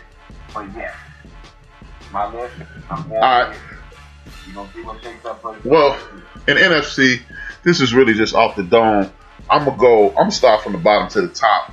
My number 5 team would be the Tampa Bay Buccaneers. The only reason I'm doing that is because the defense is almost they almost picked up where they left off last season. Tom Brady is shaky as hell. I don't trust him. I'm not a old Brady guy. I think Tom Brady is living off rep, but they number 5 on my list simply because, hell man, they 4-2. The defense is unstoppable, and if Tom Brady don't blow it, they can win games. I would definitely respect the hell out of them for that. The next team, number 4. The number 4 team would be the Rams. The Rams are inconsistent offensively. I don't really trust Jason Goff, but their defense is showing up when in places I didn't think it would. And if the head coach can keep whispering in Jason Goff's ears, then they'll keep doing what they need to do. Number 3 on my list is the Chicago Bears. Chicago Bears have inconsistent quarterback play. Their defense seems to be humming. The inside of that defense isn't doing that well. I'm disappointed the Chicago Bears didn't pick up Snacks Harrison, because that's exactly what they needed. That's exactly that would have been exactly what the doctor ordered. But I'm looking at the game last week. Nick Foles looked like an actual NFL quarterback. He is a win with. If anybody has listened to my show before, I got 2 categories for quarterbacks that's worth something: win with and win because. He's a definite win with. He doesn't do well on intermediate, but short and deep, he does solid. So if the Bears secondary continue to hold up, I'll put them right there.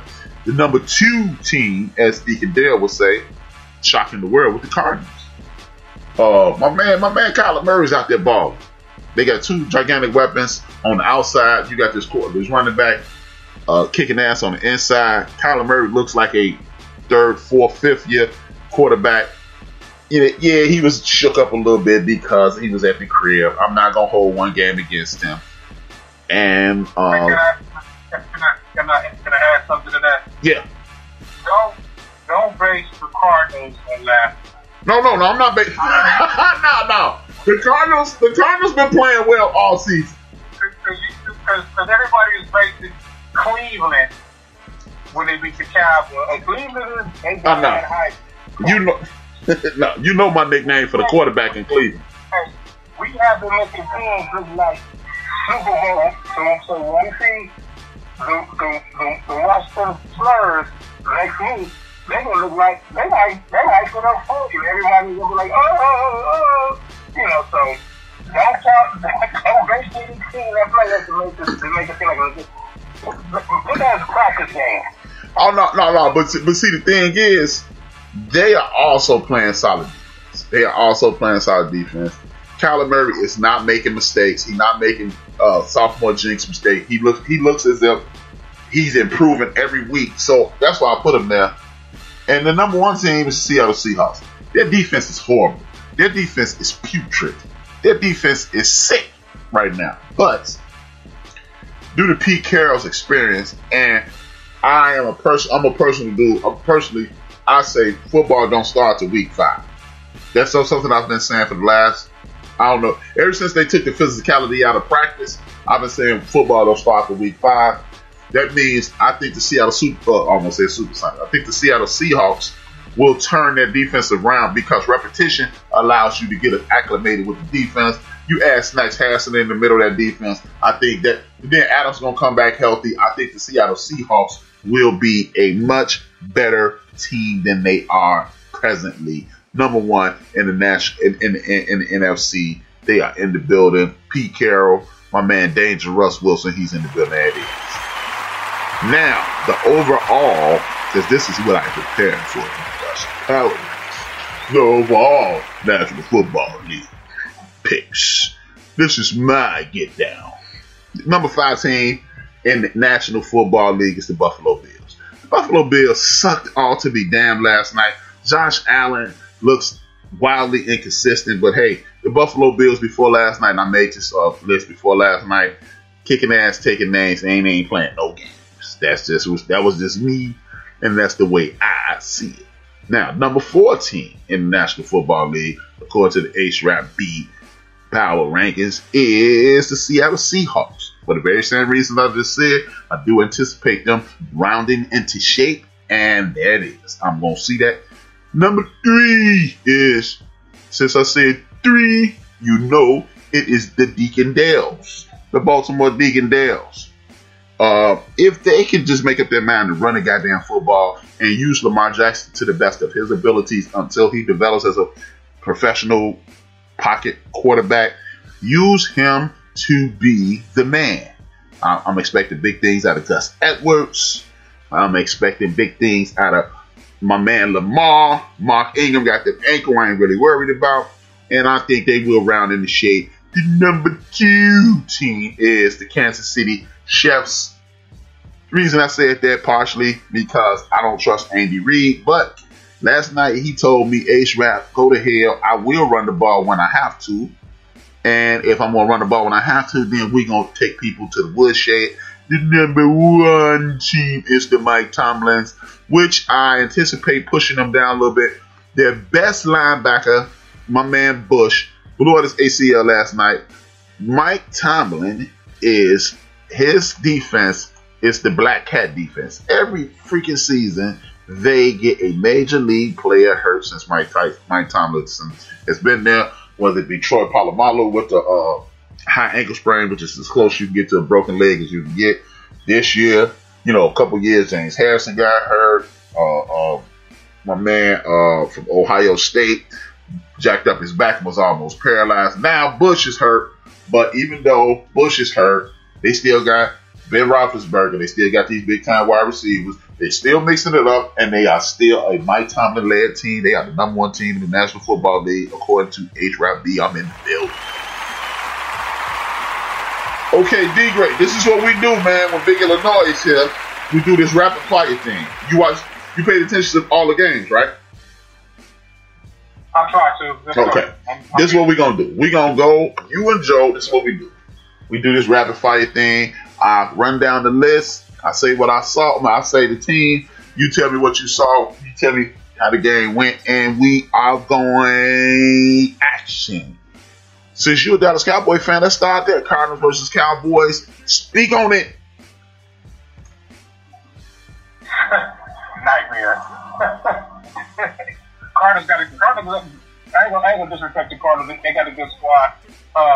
Murray, you get him on the corners, man. If your backers is slow, he can get a 5 yards easy on that play action. So that keeps those DBs and the linebackers thinking. You know what I mean? So Cardinals is a good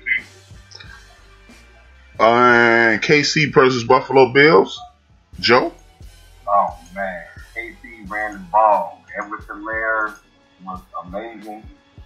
Patrick Mahomes got Kelsey a few times. They got the Bills in the face.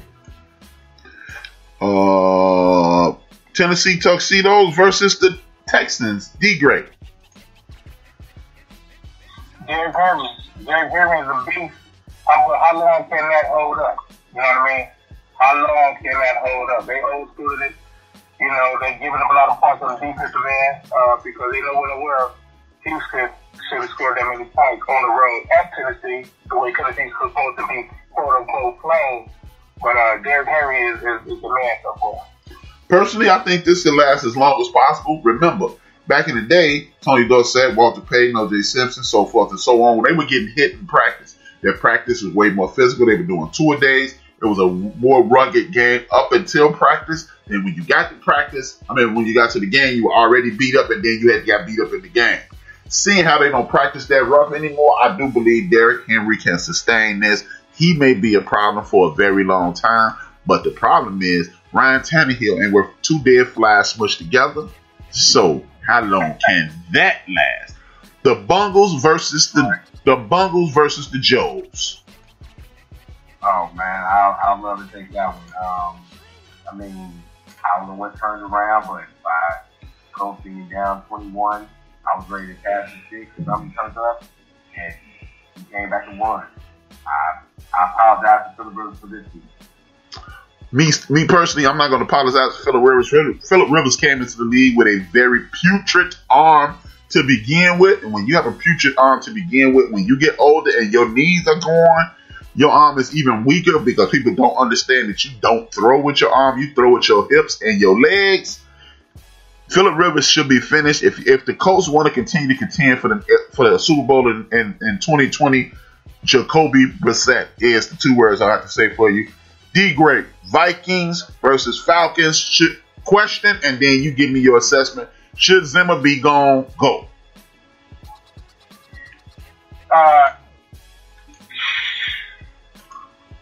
Yeah, I think he played himself out, man. And by Atlanta getting rid of their coach, they seem like got some fire in front of their ass. They got business, you know what I mean? But if you look at Minnesota, they really don't have that many. They cooked it out. They got one wide receiver. Mm-hmm. They defense is suspect. So that's how I think about Minnesota. You know. Me personally, I would love to see Zimmerman go, because then maybe John Gruden can invite him to Las Vegas, and then the Raiders will have a defense. Zimmer got played, if you ask me. I'm quite sure RC, who's in the chat room, he says yes. That's what I was looking for. Yes to that one. Fire his ass. I hope RC is right. Whoever's the defensive coordinator in Oakland, send him out in Las Vegas. Send his ass out there, because Zimmer is a damn good defensive coordinator. And I think the brass in Minnesota played him. He had a lot of injuries, a lot of players that need to be replaced, and they totally mishandles that. Cut or bench Cousins. Exactly. I totally agree with my brother RC. The Denver Donkeys versus the Patriots. Joe. Man, what I say about this field goal game? Won it. First time Bill Belichick has lost the game, and wasn't no touchdown scored. In regards to Cam, I'm going to give him a certain pass on this, because I don't know what the COVID actually did to him. He wasn't really able to practice. He was all his targets. I'm going to give him a pass for this week. I expect him to show next week. Bill Belichick is a meticulous coach. He pays close attention to all details on all things that are football. If you are that kind of coach, you need practice time. You need practice time if you're the worst coach in the history of the world. The Patriots have not practiced since before the COVID scare. You cannot go into a professional football game with very little practice, or you get what you get. Cam has been a rhythm quarterback his entire career, and when you're a rhythm quarterback, if you haven't created that rhythm, your ass is not going to be successful. D. Great, the racial slurs versus the Chief Rockers. The battle of the NFC Least.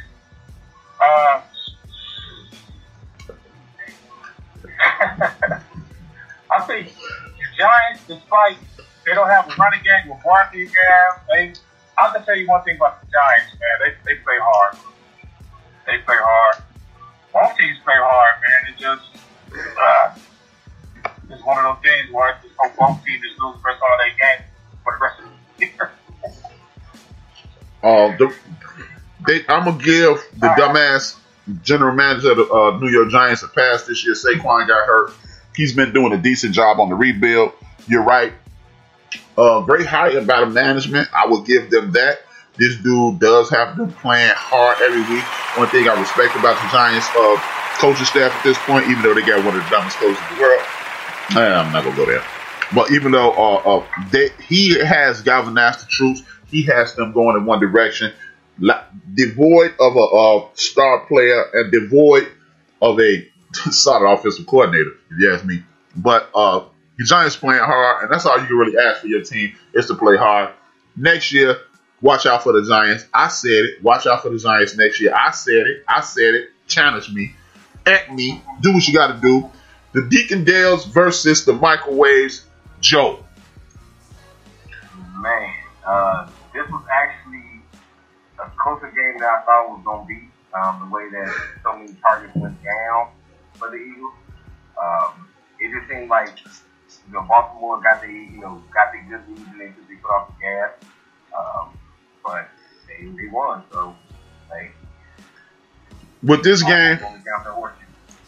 game, I still Microwave, if you can, on your show Friday, I'm gonna need you to pull a Chief Rocker and call and see who the hell the medical staff is in Philadelphia. It's too many people that hurt on a regular basis. What the hell are y'all doing? It's the practices are too soft for this many guys to be healthy. I did like the way the coach has galvanized the troops. He has them pointed in the right direction. The Ravens is just too much for them. It looks like Jim Harbaugh did hit me. He is starting to let Lamar be Lamar. But if you're not going to consistently do that, Mr. Harbaugh, you need to grab a chair and because you're going to mess around and blow this. But I do like both of these teams and the direction they're going.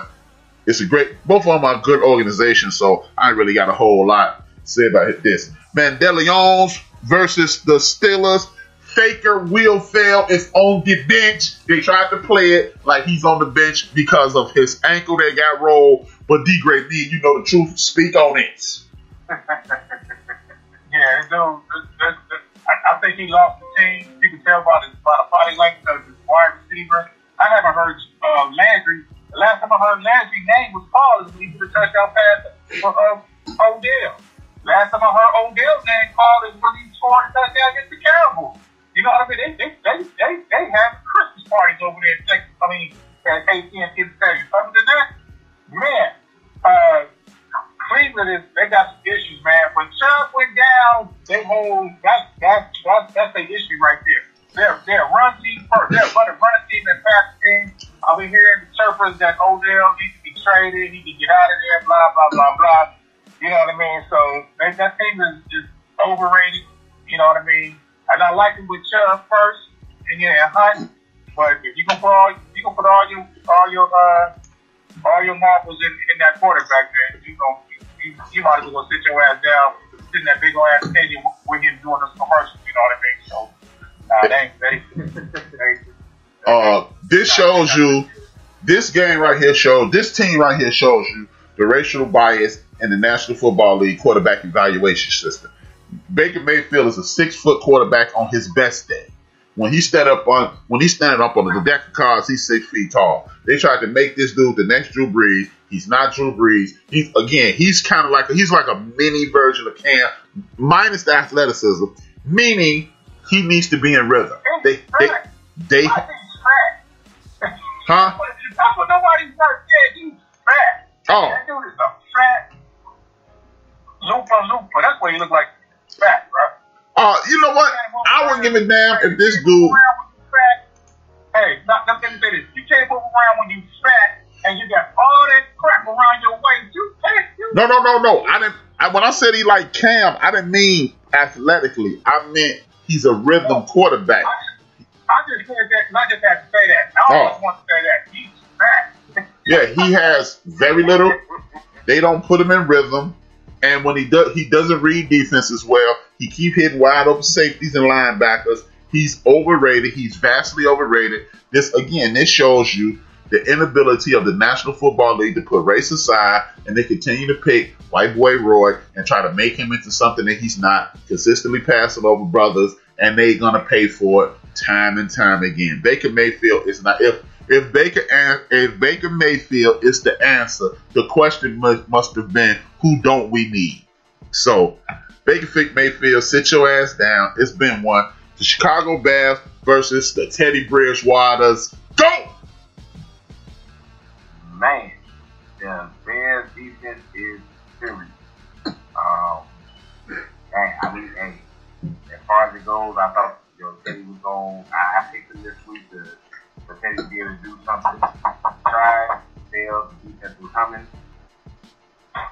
Not gonna speak on all the Bears offense, which is not much to speak on. Well, I'll speak on it. The Bears defense is playing out of his mind. The problem is the Bears offense keeps their defense on the field. The offense keeps their defense on the field. They're wildly inconsistent, and the coach of the Chicago Bears plays like he's Andy Reid before they fired him in Philadelphia. I said that last week. I'm going to say it this week. He has one of the more talented running backs in the game in Montgomery. He refuses to run this man in traffic. The reason I wanted them to run him in traffic because he left college leading the league in making players miss.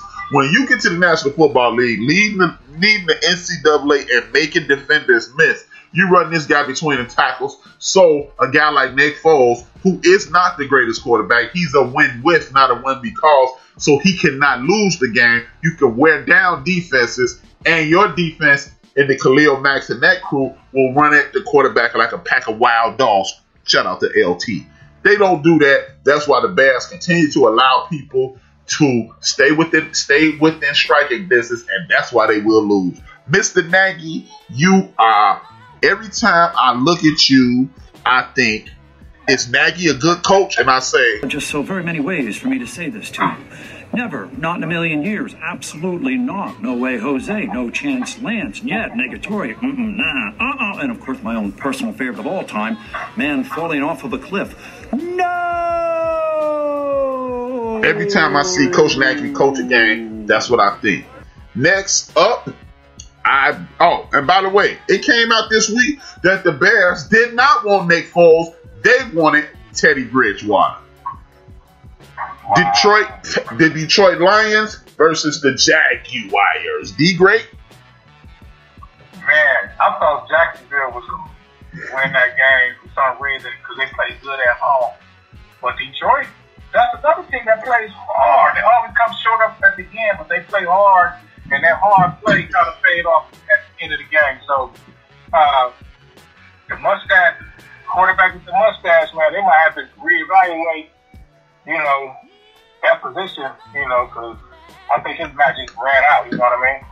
I totally agree with you. But the thing is, we don't know if the Jacksonville Jaguars are tanking or if they're really trying to win.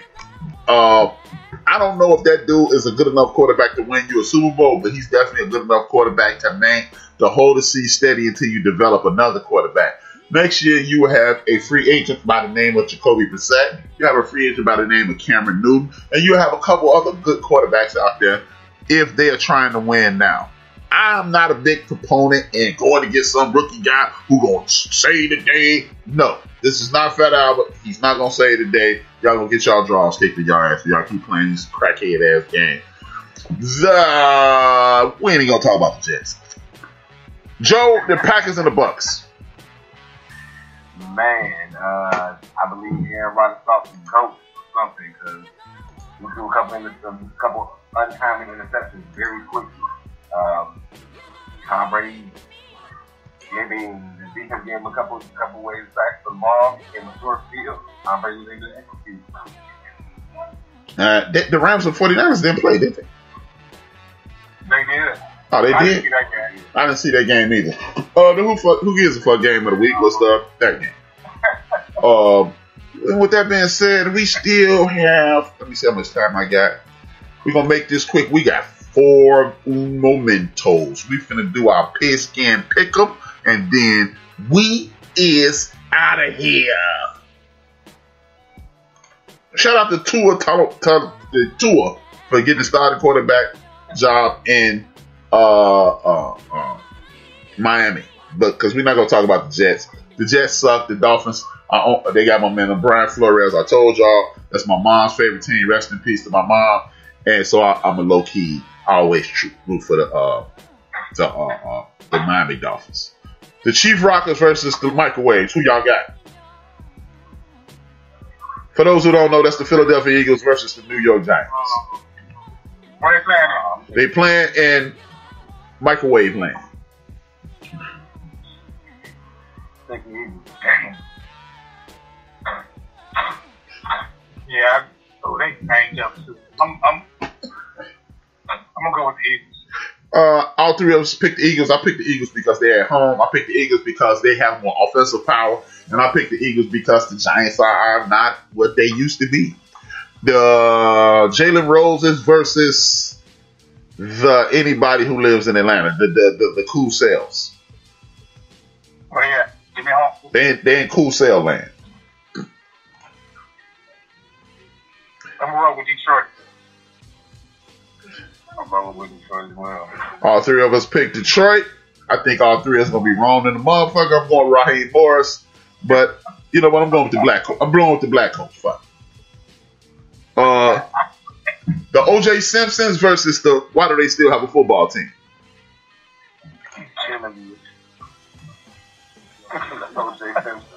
The Buffalo Bills versus the New York Jets. The Buffalo Bills versus the Joe Namaths. I'm going with the Bills, man. Anybody in their right mind? I shouldn't even offer that game out there. The Bungles versus the Bungles. The Bungles versus the Mandelions.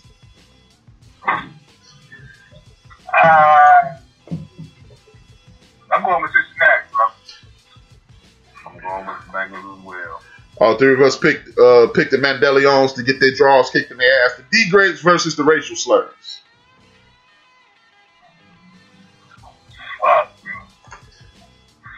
I think Washington gonna get this time. I'm gonna go by my instinct. Washington got it. Even though I hope we win.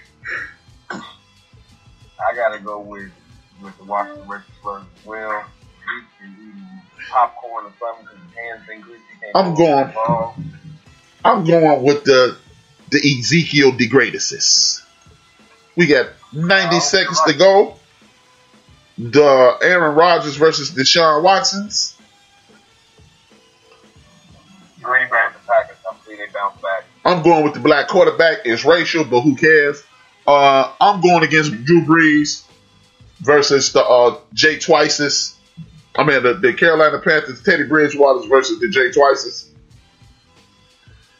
For those who don't know, Jay Twice is a big-time Saints fan. I'll go with the Saints.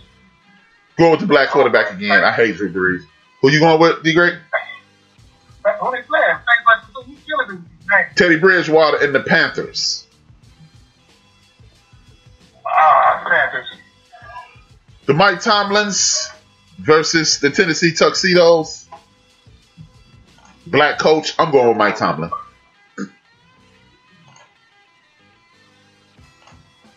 God damn. Oh, Pittsburgh. Yeah, I'm going with. You know what? I'm going with the Pittsburgh Steelers, but I might change that up later on this week because Bush hurt. They playing in Tennessee. I'm going with Tennessee. I got 39 seconds, and we got the Cardinals versus Seahawks.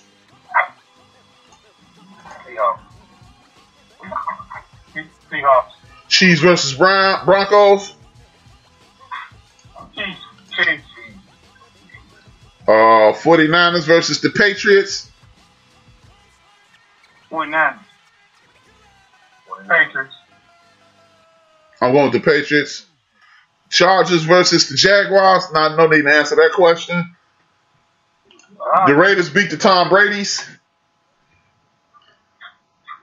Tampa Bay. The Bears versus the Jams. Or the Rams. I'm going with the Bears. I would like to say thank you guys for tuning in. Dream those dreams and man up and woman up and live those dreams. It's life without dreams flows in black and white.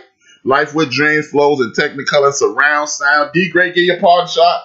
Mr. I'm late for work, get your part shot. Joe, get your part shot. And we are out of this bitch. Peace out. Peace out, y'all. Be safe. Mr. Late for work. And be safe, man. I hope everybody feeling all right, man. Thanks, Big Illinois, for joining us for work. With that being said, man, I need y'all to tune in to DJ Rap Beauty right now. Later on, go to holler at my main man, Mandela Leon, the Al Capone of the microphone. Wednesday afternoon, Wednesday early, you'll get D-Gray on XY Radio. After that, you'll get Deacon Dale on Habib Falafel Radio. He'll be broadcasting live from the deep dark jungles of the Congo. Deacon Dale will be on, and Big Illinois, I'm late for work. I hope he ain't late for his job tomorrow, because we will boo him with the Backyard Crew. Dear me and D-Great gonna set the world on fire, episode 2 of Enslaved, and episode 10, season finale of Lovecraft Country. We are the hit makers. We are the couch potatoes. We are in the building. Number one Chief Bronco Jersey Vern got a show that comes on at 10 a.m. I forgot about that. Sorry about that, Vern. I'm going to go ahead and get one of myself. HRap, you need to. And remember all the shows. And then Friday. You got DJ Mad Knox, a.k.a. the Show Killer, a.k.a. Killing the Game. Killing the Game Friday evening on your way home. It used to be the drive home from work mix. Now it's to get off the couch, get off the desk and move to the love seat mix. Is all us working from home. And then you got Big Illinois, Smoking Jacket. He got the Smoking Jacket, Wife Beater sounds late at night. And he gonna be killing the game. And then you got DJ Purplicious, Deacon Dale at the same time. Purplicious playing the hits, Deacon Dale playing the blues, and me, I'm a big bid for DS3 Sports and Entertainment to come back on this weekend. I dropped the ball, so I need to, because I blew it. With that being said, this week, I'm gonna take some of your unemployment check that I'm supposed to pay you, and then I'm gonna take that away. How about that, smart Alec?